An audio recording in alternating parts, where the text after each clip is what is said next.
Welcome to my channel jobs tuber. Friends, engineering jobs के लिए try करने वाले बंदों के लिए खुशखबरी फ्रेंड्स। हाल ही में पावर ग्रिड की तरफ से NR1 का नोटिफिकेशन आ गया था। अब ये दूसरा नोटिफिकेशन है। सदर्न रीजन 1 रिक्रूटमेंट का नोटिफिकेशन दे चुका है power grid corporation of India limited. कुल मिलाकर 35 वैकेंसीज है इसमें जूनियर इंजीनियर के। और इस वीडियो में आपको इसके रिलेटेड इन्फॉर्मेशन और साथ ही साथ एग्जाम सिलेबस और बेस्ट बुक्स बताने वाला हूँ। इसकी एलिजिबिलिटी है कि इसमें दो तरह के वैकेंसी है। एक इलेक्ट्रिकल जूनियर इंजीनियर वैकेंसी है और सिविल वालों के लिए है। जूनियर इंजीनियर इलेक्ट्रिकल वालों के लिए 30 वैकेंसी है। जूनियर इंजीनियर सिविल वालों के लिए 5 वैकेंसी दिए गए पावर ग्रिड कॉरपोरेशन की तरफ से। इसका सिलेक्शन सिर्फ लिखित परीक्षा द्वारा होगा और इसके साथ साथ आपको एक्सपेक्टेड कट ऑफ भी बता दूंगा। और लास्ट डेट टू अप्लाई ये है कि 29 जून 2021 को लास्ट डेट टू अप्लाई है। अप्लाई करने की लास्ट डेट है। सो वीडियो आगे बढ़ने से पहले please subscribe my channel jobs tuber. यहाँ पर लाल रंग में जो दिख रहा है आपको सब्सक्राइब कर उसे आप प्रेस कर लेना और सब्सक्राइब कर लेना जॉब्स ट्यूबर चैनल को। सो फ्रेंड्स, आगे बढ़ते हैं। आज तेलुगु पेपर जो कि लोकल लैंग्वेज मतलब रीजनल लैंग्वेज का पेपर जो रहता है न्यूज़पेपर, उसमें यहाँ पर एडवर्टाइजमेंट दिया गया है। अभी फुल नोटिफिकेशन आने में 1-2 दिन लग जाएंगे, बट यहाँ पर पेपर नोटिफिकेशन दिया गया है डिप्लोमा ट्रेनी रिक्रूटमेंट के लिए पावर ग्रिड की तरफ से। डिप्लोमा ट्रेनी इलेक्ट्रिकल 30 वैकेंसी से, डिप्लोमा ट्रेनी सिविल 5 वैकेंसी से कुल मिलाकर। इस डिप्लोमा ट्रेनी इलेक्ट्रिकल में अनरिजर्व कोटा में 12, OBC कोटा में 8, SC 5, ST 2, EWS 3, PWD 2, एक सर्विसमैन की 4 वैकेंसी से डिप्लोमा ट्रेनी इलेक्ट्रिकल के। डिप्लोमा ट्रेनी सिविल में 5 वैकेंसी से कुल मिलाकर, जिसमें से अनरिजर्व में 3, OBC में 1, SC में 1, एक सर्विसमैन में 1। जो ST वाले भाइयों के लिए जो नहीं है ना, वो अनरिजर्व कोटा में वो अप्लाई कर सकते हैं। सो फ्रेंड्स, यहाँ पर 9 जून 2021 से स्टार्ट होने वाले हैं ऑनलाइन अप्लीकेशंस और 29 जून 2021 तक ऑनलाइन अप्लीकेशन लाइन्स खुली रहेंगी।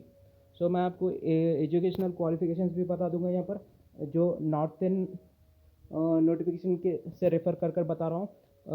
अप्लाई करने के लिए आपका फुल टाइम डिप्लोमा चाहिए इलेक्ट्रिकल इंजीनियरिंग में 70% के साथ। और यहाँ पर नीचे ये भी दिया गया है नॉर्थन नोटिफिकेशन में कि हायर टेक्निकल क्वालिफिकेशन मतलब जो डिप्लोमा कर बीटेक या डायरेक्ट बीटेक वाले बंदे या एमटेक वाले बंदे इस नोटिफिकेशन के लिए एलिजिबल नहीं है, सिर्फ डिप्लोमा वालों के लिए है।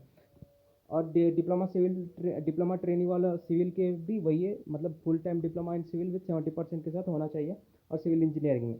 सो यहाँ पर एज लिमिट भी यहाँ पर दिया गया है। मिनिमम 27 साल है जनरल EWS वालों के लिए। सॉरी, मिनिमम 18 से मैक्सिमम 27, मतलब आपकी उम्र 27 साल से कम होनी चाहिए जनरल या EWS के कोटा वालों के लिए। और OBC वालों के लिए 30 साल से कम होनी चाहिए उम्र। SC ST कैटेगरी वालों के लिए 32 साल से कम होनी चाहिए उम्र। और फ्रेंड्स, यहाँ पर सिलेक्शन प्रोसीजर बता देता हूँ। सिर्फ रिटन टेस्ट के द्वारा यहाँ पर सिलेक्शन होगा, कोई इंटरव्यू कोई स्किल टेस्ट नहीं रहेगा। और रिटन टेस्ट यहाँ पर 170 मार्क्स का रहेगा। एक ही पेपर रहेगा जिसमें 2 पार्ट्स यहाँ पर बटे गए। एक टेक्निकल नॉलेज पार्ट रहेगा जो 120 मार्क्स का रहेगा, और पार्ट 2 में 50 क्वेश्चन आपको 50 marks quantitative aptitude, reasoning ability, data interpretation और न्यूमेरिकल एबिलिटी से आ जाएंगे। इंग्लिश भी थोड़े 3-4 क्वेश्चन पूछे जा सकते हैं। सो 50 मार्क्स का एप्टीट्यूड टेस्ट रहेगा और टेक्निकल टेस्ट 120 मार्क्स का रहेगा। तो यहाँ पर मिनिमम क्वालिफाइंग क्राइटेरिया भी दिया गया है अनरिजर्व वालों के लिए।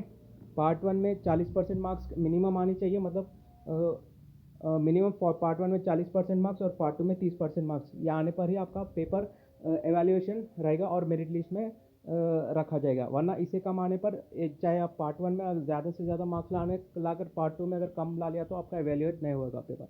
रिजर्व कैटेगरी वालों के लिए पार्ट 1 और पार्ट 1 में 30% मार्क्स आनी चाहिए और पार्ट 2 में 25% से ज़्यादा मार्क्स आनी चाहिए मिनिमम। सो अब मैं आपको इंपॉर्टेंट बुक्स और साथ ही साथ सिलेबस के बारे में बता दूंगा। कुल मिलाकर 170 प्रश्न पूछे जाएंगे junior engineer exam, diploma training या जूनियर इंजीनियर एग्जाम में। इलेक्ट्रिकल के रिलेटेड सिलेबस बता दूंगा और साथ ही साथ बेस्ट बुक्स। कुल मिलाकर 170 मार्क्स का रहेगा, जिसमें से पार्ट 1 इलेक्ट्रिकल इंजीनियरिंग के 120 क्वेश्चन आएंगे और पार्ट 2 एप्टीट्यूड टेस्ट जो जी के एप्टीट्यूड, रीजनिंग, इंग्लिश की तरफ से 50 क्वेश्चन पूछे जाएंगे। सो आपको एक बार इलेक्ट्रिकल का सिलेबस बता दूंगा। इलेक्ट्रिकल में ये टॉपिक्स आपको पूछे जाएंगे: electrical work, power, energy, electrical circuits and fields, electrical and electronic measurements, power systems, electrical machines, control systems, magnetic field, electromagnetics, EMI, magnetic circuits, analog and digital electronics, DC and AC circuits, power electronics and drives, electrostatics and capacitance. utilization of electrical energy, electrical wiring, installation and electricity rules, network theorems, electric traction, microprocessor and computer fundamentals। और साथ ही साथ friends यहाँ पर paper level की भी बात करूँ तो 120 क्वेश्चन जो इलेक्ट्रिकल के रहेंगे उसमें इजी लेवल 75 से 85 तक आपको इजी लेवल के क्वेश्चन देखने को मिलेंगे, मॉडरेट 25 से 30 और डिफिकल्ट 10 से 20। और बेस्ड बुक्स की बात करूँ तो फ्रेंड्स आपको सिर्फ 3 बुक्स यहाँ पर बता रहा हूँ। ऑब्जेक्ट इलेक्ट्रिकल 5000, सबसे पहले आपका बेसिक नॉलेज क्लियर रहना है, बेसिक कॉन्सेप्ट क्लियर रहने हैं, और बाद आप फिर उसके बाद आप इलेक्ट्रिकल बिट बैंक आप प्रैक्टिस कर सकते हैं। Objective electrical 5000 by S series, integrated course in electrical engineering bye RK Rajput, integrated course in electrical engineering bye JB Gupta. Sectional cut off भी यहाँ पर ऑलरेडी बता चुका हूँ। और नेक्स्ट बात करता हूँ एप्टीट्यूड जो सेक्शंस के बारे में। इसमें से इंग्लिश आप शायद एक बुक काफ़ी है आपको, SV बख्शी।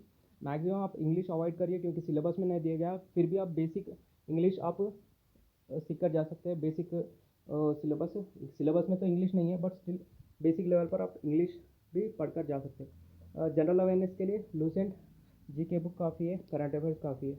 लॉजिकल रीजनिंग के लिए how to crack test of reasoning by Aryan publication, easy level का रहेगा। एप्टीट्यूड टेस्ट पेपर जो 50 प्रश्न जो पूछे जाएंगे वो इजी लेवल के रहेंगे, उतने ज़्यादा टफ लेवल के नहीं रहेंगे।